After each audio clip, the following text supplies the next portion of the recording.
Hey guys, it's Julia, and for today's video I'm going to be doing a book review, and the last book review slash video that I actually did was a review for Angel Fall by Susan E, and now we're going to be talking about the sequel, World After.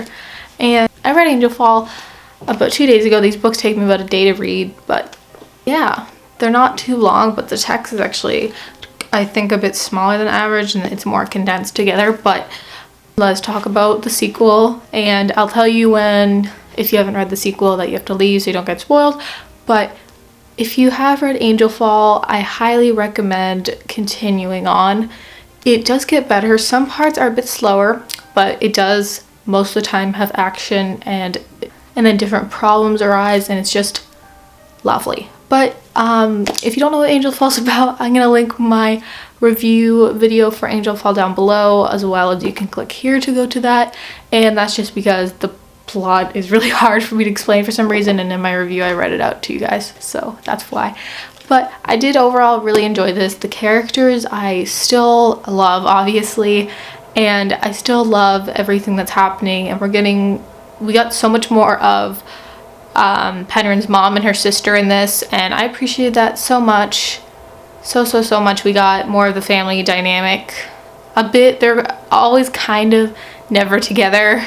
Like, they're not always together, but they are all there, and that makes me really happy that we get to see them interact and everything. The main problems with this was our main male lead was gone this whole book, basically. They only kind of reunited at the end, and that kind of got me pissed off because I was like, where is he? Where is he? Where is he? And then she was always like thinking about it, and I'm like, where is he? And that was a little upsetting that he wasn't around as much.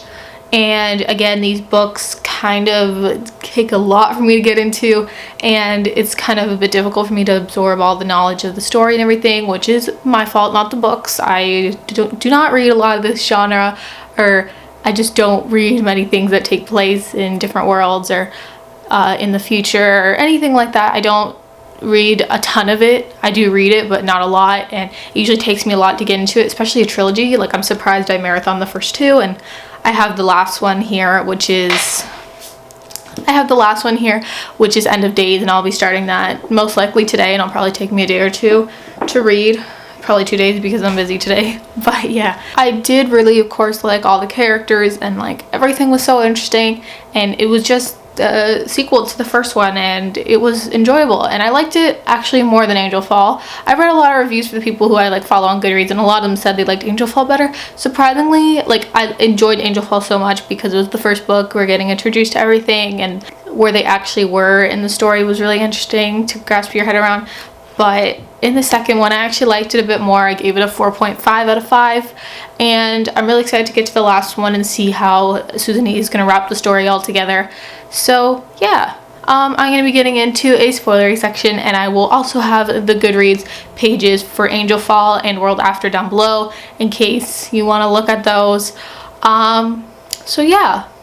If you haven't read it, please leave now so you will not get spoiled for the sequel, or even for the first book if you haven't read that. So I'll see you guys all very soon. Bye. Bye. If you haven't read it. Bye. Bye. Welcome to the spoilery section. So let's discuss the events of World After, or basically the conclusion. So I was really happy that in World After we continued right from where Angel Fall left off, and that is when Raph carried her to her people, and he thought she was dead. And everyone thought she was dead, but she was more paralyzed. But she was kind of paralyzed. She was kind of aware of what's going on, but when they felt her heartbeat, she didn't have one. And it was weird because everyone's like, when she kind of just like got up, and she kind of like just spoke, and she's like, I'm alive, guys, and everyone was like, and it was funny because it was like she was a zombie and everyone was so confused, but that just worked itself out, and that was all a part of the getting paralyzed thing. And what I found really interesting in the conclusion is when she finally found Paige, and she was with Belial, I think his name is, and it was so interesting because I thought they were gonna have like a bonding moment, and then she takes a bite out of his neck, and I was like, oh gosh, that was hilarious. I actually really like Paige's character, and well, it wasn't funny that someone got bit in the neck, but it was kind of interesting how that worked out. And So apparently Paige is kind of like the leader of those scorpion monsters, so that's really cool because she could kind of control them a bit. So I really like that. That's so interesting, and I'm really excited to see like why she's so special that she can control them, you know what I mean? That like I knew she got all that work done, but why did they make her that way, or did they mean to make her that way, or whatever? Well, I assume they didn't, because she's not an angel and she can control the things, and that's what the angels want to control. But yeah, I love the sword, and hold on, I'll read that part to you. I love that. I could rename her anything she likes. I give him a cheesy smile. He looks like he's bracing himself for the worst. She gets named once by each carrier. If you've named her, she's stuck with it as long as she's with you. Damn, he glares at me as if he hates it. What is it? I considered lying, but what's the point? I clear my throat. Pookie Bear. He's silent for so long, I'm beginning to think he didn't hear me when he finally says, Pookie Bear? It was just a little joke, I didn't know. I'd mentioned that names have power, right? Do you realize that when she fights battles, she's going to have to announce herself to the opposing sword? She'll be forced to say something ridiculous like, I am Pookie Bear from an ancient line of angel swords. Or bow down to me, Pookie Bear, who has only 2 other equals in all the worlds. He shakes his head. How is she going to get any respect? I love that. I can't believe she named his sword that, and oh god. Oh, I love that person in the story. I think her name was Clara, I believe. She was the person that Penryn broke out of the, you know, when the scorpions were attached to the bodies in the tank thingies.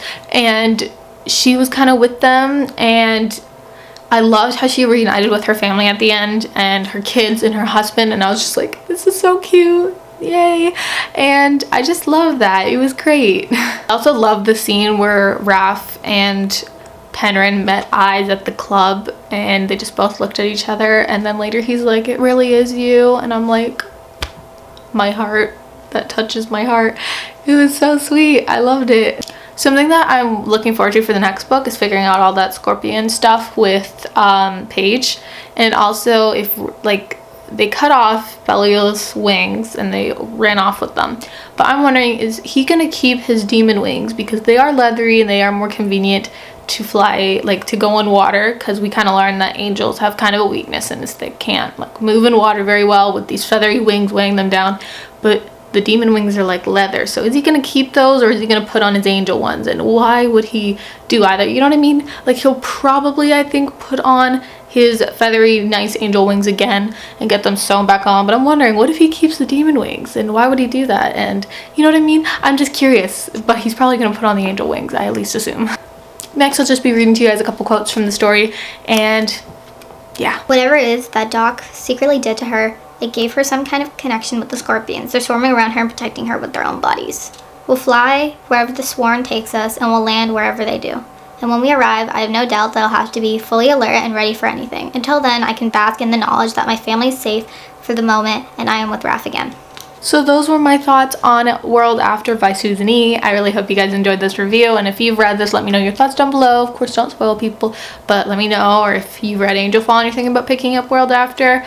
Yeah, we'll have a discussion down below. But thank you guys so much for watching this week's video. Well, not this week's, because I think I upload more than once a week, because I free film a lot. So this is like the 6th video that's gonna go up on private. But yeah, so thank you guys so much for watching, and I'll see you all very soon with a new video. Bye.